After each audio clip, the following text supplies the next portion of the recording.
esto indica la segunda ley o principio de la segregación de Mendel. Y bueno, la tercera ley, que es un poco más compleja y ya para explicarla tendríamos que irnos a ver mucho, ya les voy a mostrar una diapositiva a continuación. Pero, ¿qué nos dice la tercera ley? La tercera ley o principio de la combinación independiente hace referencia al cruce polihíbrido. ¿Esto qué quiere decir? Mendel trabajó con muchos guisantes y observó en ellos no solo una característica, sino observó muchas características que se lograban al hibridar varios guisantes con características propias cada uno. Por ejemplo, el color de la semilla, la rugosidad de su superficie iba variando conforme él iba haciendo sus hibridaciones entre las semillas de los guisantes. Entonces, de esa manera observó que los caracteres se transmitían independientemente unos de otros. Y bueno, aquí es lo que les decía los experimentos de Mendel. Vamos a ver rapidito esto porque si no vamos a perder mucho tiempo. Por ejemplo, un guisante que tenía las características de tener dos genes dominantes y dos recesivos, y otro guisante que tenía los dos recesivos. Por si acaso, los recesivos siempre se los expresa con letras minúsculas y los dominantes con letras mayúsculas. Solamente vamos a ver esta partecita, porque si nos ponemos a ver toda esta partecita, nunca acabamos. Entonces, estos dos guisantes se hibridaban y el guisante que salía tenía las características de dos genes dominantes y dos genes recesivos, pero que los había heredado de ambos guisantes padres. Y a partir de este guisante podía también, los hijos de este guisante podían adquirir las características de este guisante y también de sus progenitores. Entonces, aquí hay toda una serie de estudios sistemáticos exponenciales de todas las características que se pueden ir midiendo cuando se realiza un estudio genético, ya sea de guisantes, ya sea de bacterias, ya sea de personas o de lo que ustedes deseen para ver de dónde salen las características que nosotros hemos heredado de nuestros ancestros, llámese padres, abuelos, bisabuelos, tatarabuelos y así sucesivamente.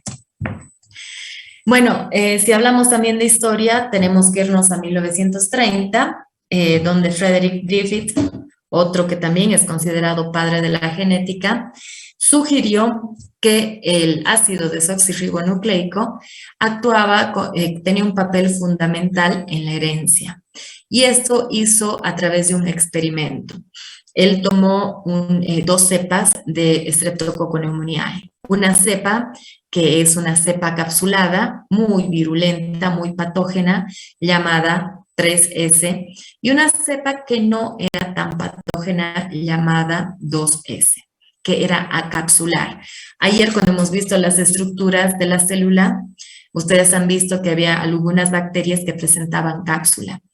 Y las bacterias que presentaban cápsula eran más patógenas porque la cápsula, que es un polipeptídico, un polisacárido, le dota una cierta protección a la bacteria y evita que ésta sea fagocitada por las células que intervienen en todos los procesos inmunológicos del huésped. Bueno, volviendo a esto, entonces nosotros tenemos aquí dos cepas. Una cepa de Streptococcus pneumoniae súper patógena, que es la 3S, y una cepa que no es tan patógena. Entonces hizo un experimento. Déjenme un ratito. No sé si ven aquí. Creo que se ve. Si no, voy a ampliar. Me avisan si no se ve bien. Hizo el siguiente experimento. Tomó una porción de las cepas de la bacteria patógena, la 3S, y la inoculó a un ratón de experimentos. Y observó que al cabo de un tiempo el ratón moría porque se manifestaba en él la enfermedad. Luego también tomó otra porción de las cepas de estreptococo que no es virulento. También las inoculó en el ratón y observó que después de un tiempo determinado el ratón vivió. Eso quiere decir que superó la infección. Luego, ¿qué hizo? Tomó otra porción de la cepa supervirulenta, la 3S, sometió esta cepa al calor y el resultado lo inyectó a un ratón y observó que el ratón vive. Y después, por último, lo que hizo fue, en un matraz, póngalo así, en un contenedor, tomó la cepa supervirulenta, superpatógena, la sometió al calor y la mezcló con la cepa que no es patógena. Y esta mezcla de ambas cepas, la cepa patógena, pero desnaturalizada con el calor, por tanto las bacterias estaban aquí muertas, esta cepa de bacterias muertas la mezcló con la cepa de bacterias vivas, pero que no eran patógenas. Entonces, esta mezcla la inoculó a un ratoncito y después de un tiempo observó que el ratoncito muere. Entonces, ¿qué pasaba aquí? Para saber qué es lo que pasaba, extrajo una porción de sangre del ratón que murió y ¿qué observó? Observó que había crecimiento en los medios de cultivo de la cepa virulenta, lo que indica que las cepas no virulentas adquirieron la virulencia, es decir, adquirieron la capacidad de formar cápsula de las cepas virulentas que estaban desnaturalizadas. Al desnaturalizar estas cepas, la célula rompe y deja expuesto, deja al aire, deja en el medio ambiente el DNA de estas células y al mezclar el DNA de estas células con las células que no son patógenas, hacen que estas células que no son patógenas adquieran el DNA de las células patógenas y se conviertan en células capsuladas. Por tanto, el ratoncito muere. Bueno, después en 1950 hubo un gran descubrimiento. De hecho, fue en diferentes épocas, pero casi juntas. Por un lado, Watson y Crick, dos estudiosos, estaban tratando de determinar cuál era la estructura del DNA. Y por otro lado, Wilkins también trataba de determinar cuál era la estructura del DNA. Pero fue Rosalind Franklin, una científica, que se dedicó a hacer estudios utilizando fotografías con rayos X. Entonces, Rosalind Franklin fue la primera persona en el mundo que fotografió una molécula de ADN, como pueden observar aquí.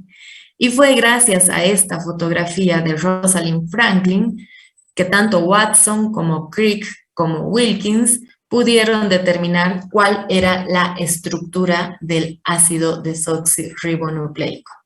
Paradójicamente y lamentablemente, Rosalind Franklin murió a consecuencia de un cáncer fulminante por estar expuesta a rayos X por su trabajo antes de poder recibir el premio Nobel. Y el premio Nobel se lo dieron a Watson, a Crick y a Wilkins. Y durante mucho tiempo a Franklin simplemente se la nombraba como una colaboradora para lo que fue la identificación de la estructura del ADN.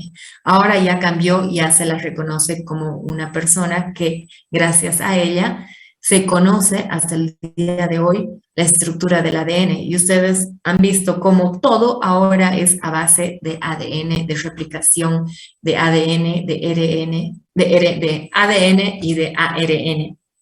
Entonces, sigamos. Bueno, también en los años posteriores se identificaron que existen enzimas de restricción que son capaces de desdoblar la cadena de doble hélice del ADN y hacer que queden abiertos ciertos fragmentos que se necesitan para poder hacer una replicación de esa información. Y también en esta misma época también se identificaron a los plásmidos como elementos genéticos pequeños que transportaban los genes y son capaces de dar a las bacterias y a levaduras ciertas características que las hace más fuertes. Por ejemplo, el ejemplo más característico, los mecanismos de resistencia que adquieren las bacterias frente a los antimicrobianos. Bueno, entonces volviendo a lo que es la organización de los genes. Los genes, bueno, el ácido desoxirribonucleico se encuentra organizado, condensado, apretado en los cromosomas. En las células eucariotas, estos cromosomas se encuentran en el núcleo celular. En las células procariotas se encuentra en el citoplasma celular. Entonces nosotros tomamos un cromosoma y si empezamos a jalar de una puntita, así como si fuera la punta de una lana, de un ovillo de lana, podemos ir jalando, jalando, jalando, jalando y vamos a ir sacando la doble hélice del ácido desoxirribonucleico.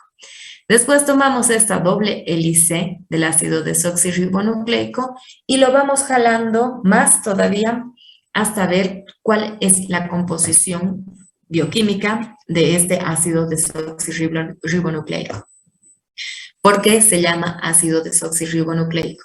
En primer lugar, la composición de este ácido desoxirribonucleico tiene una parte de bases púricas y pirimídicas que son la adenina y la citosina y la guanina y la timina.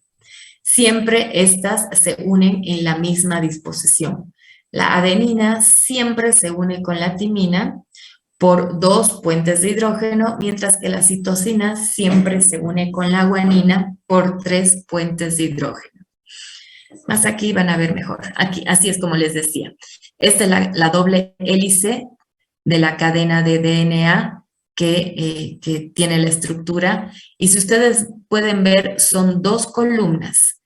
Son 2 columnas o 2 filas, digámoslo así, que son complementarias. ¿Esto qué quiere decir? Si una columna va de la posición 5' a 3', la otra columna va de la disposición 5' a 3'. Se complementan. ¿Y por qué se complementan? Porque si en una columna tengo una base nitrogenada que es la guanina, en la otra columna tengo que tener la base nitrogenada que es la citosina. Siempre guanina con citosina, siempre adenina con timina. Entonces, por eso son complementarias. Y aquí pueden observar, si les tiramos del todo a esta cadena de doble hélice, podemos ver que tiene la forma de una escalera, en la cual los peldaños vienen a ser las bases nitrogenadas, púricas y pirimídicas, en la misma disposición, siempre adenina con timina, siempre citosina con guanina, o siempre timina con adenina y siempre guanina con citosina. O sea, pueden mezclarse, pero siempre son las mismas. Si aquí, bueno, se hace un acercamiento más grande a la conformación de la molécula de ADN, pueden observar los puentes de hidrógeno. Adenina y timina siempre se unen con 2 puentes de hidrógeno, mientras que citosina y guanina siempre se unen con 3 puentes de hidrógeno. Entonces conforman los peldaños de la escalera, que es el ADN. Estas bases nitrogenadas, cada una en su columna, se unen a grupos a azúcares, que en el caso del ADN, el azúcar es una pentosa, por tanto está formada por un azúcar de 5 átomos de carbono, por eso es pentosa, que es la desoxirribosa. Y la desoxirribosa, por un lado, se une con su base nitrogenada y por el otro lado se une a un grupo fosfato. De hecho, las 2 columnas de la escalera la conforman el azúcar, la desoxirribosa y el grupo fosfato, mientras que los peldaños lo conforman las bases nitrogenadas.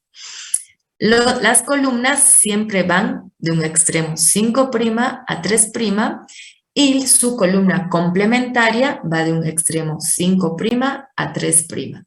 Siempre es así. Entonces, si nosotros hemos estirado nuestra molécula de ADN, después la soltamos, nuevamente va a tener esa estructura tridimensional de una doble hélice enroscada en un eje central. Bueno, aquí nuevamente las bases nitrogenadas, guanina y citosina, que se unen con 3 puentes de hidrógeno, y adenina y timina, que se unen con 2 puentes de hidrógeno.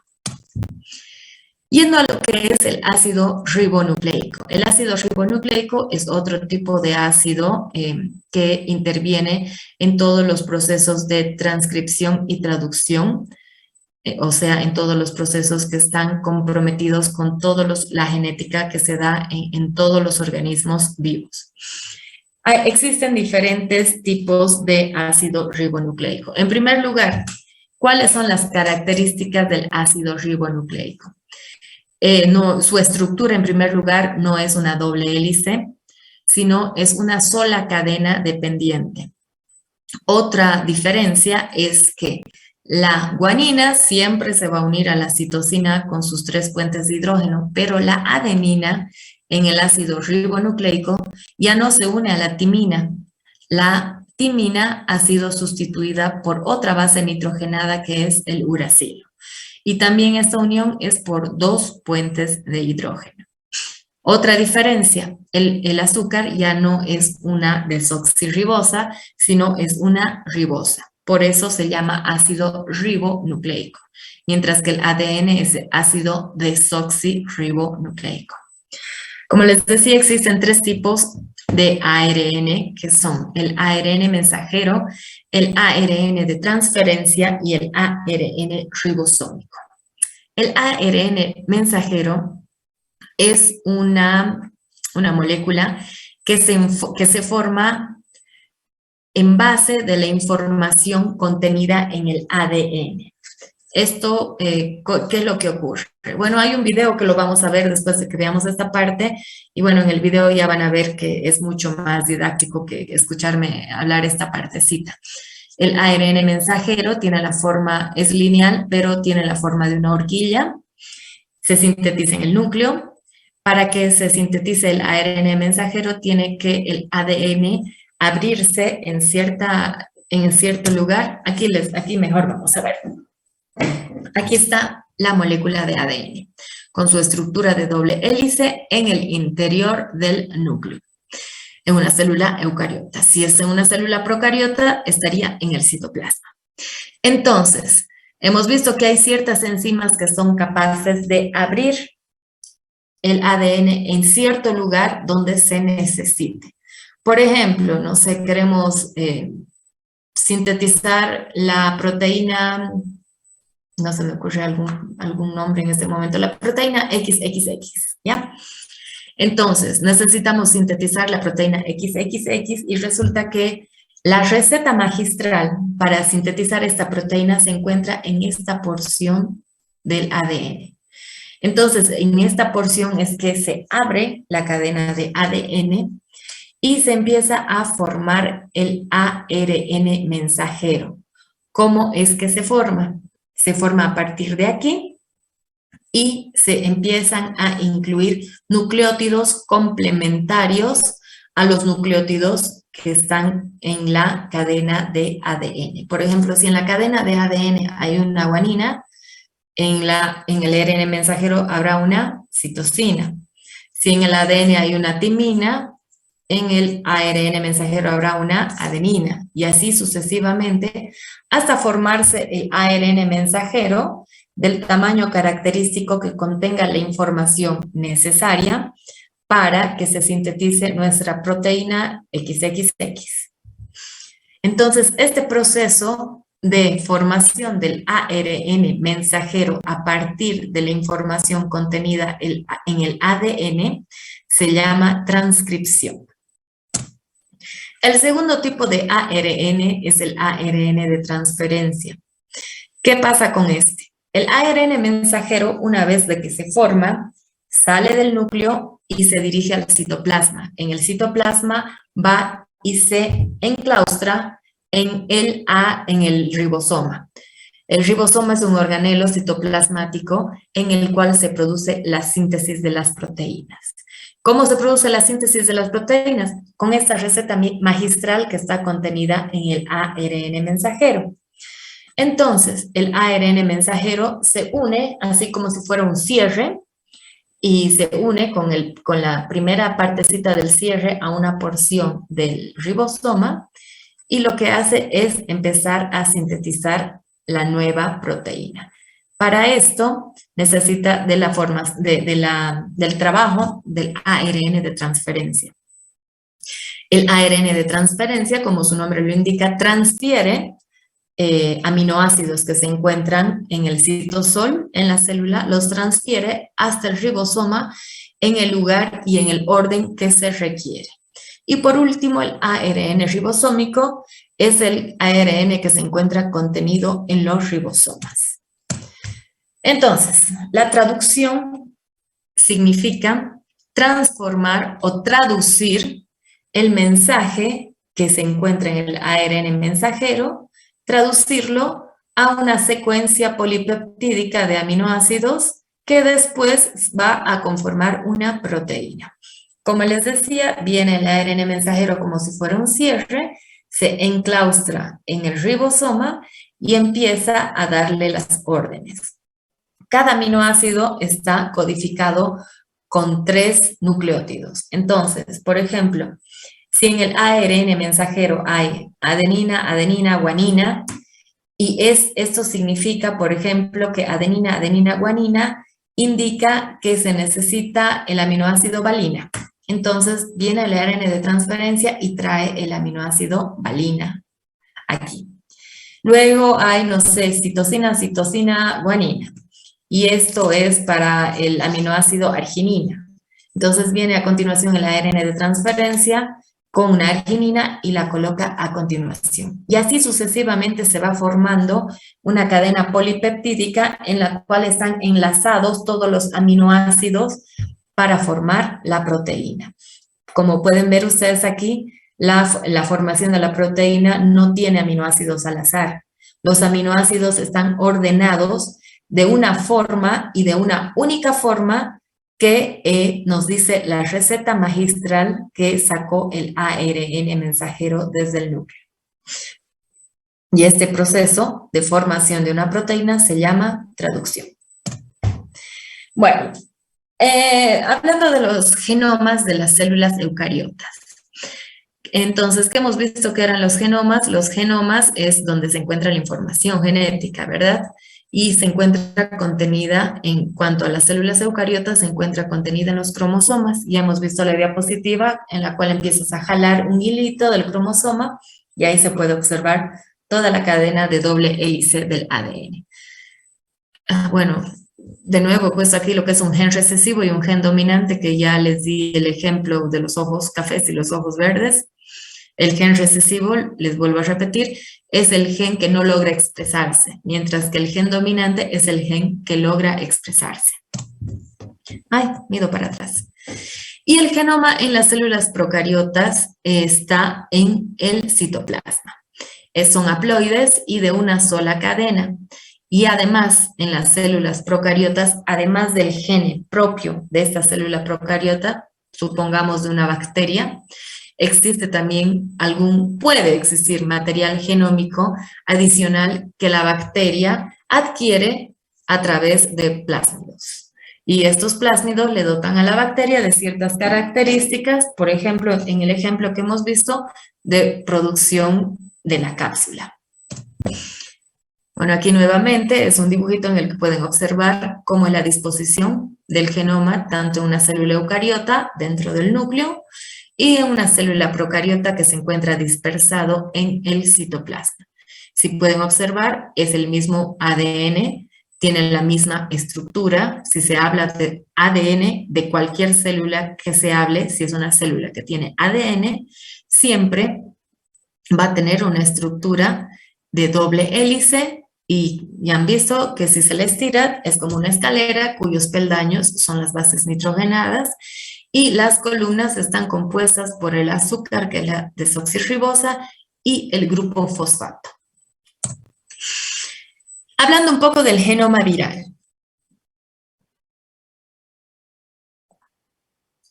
El genoma viral, bueno, los virus en realidad, para poder sobrevivir, subsistir, ustedes ya saben que son organismos que necesitan, son organismos parásitos, necesitan siempre de una célula que le permita que le dote de energía metabólica necesaria para poder replicarse y que le permita utilizar, aunque sea forzadamente, su maquinaria de replicación para formar las diferentes copias de los virus en base al virus madre. Entonces, ¿qué es lo que necesita hacer un virus? Tiene que tener una forma estable que permita el virus, ¿qué es lo que tiene que tener la célula hospedadora del virus? Tiene que tener una forma estable que permita que el virus pueda sobrevivir. Tiene que tener un mecanismo para la invasión de la célula hospedadora y tiene que tener información genética necesaria para la replicación de los componentes virales en su interior, y también tiene que tener información adicional que le permita sintetizar la envoltura que van a tener los virus hijos en el momento que, después de que se ha realizado la replicación viral, en el momento de expulsión de la célula. Y bueno, además,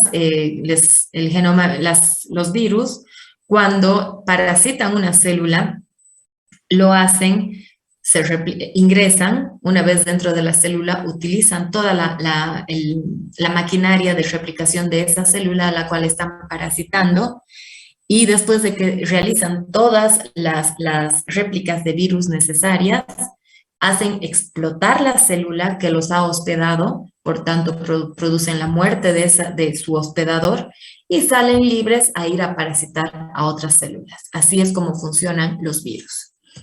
Y esto es todo en cuanto al tema 9, que es genoma bacteriano. Antes de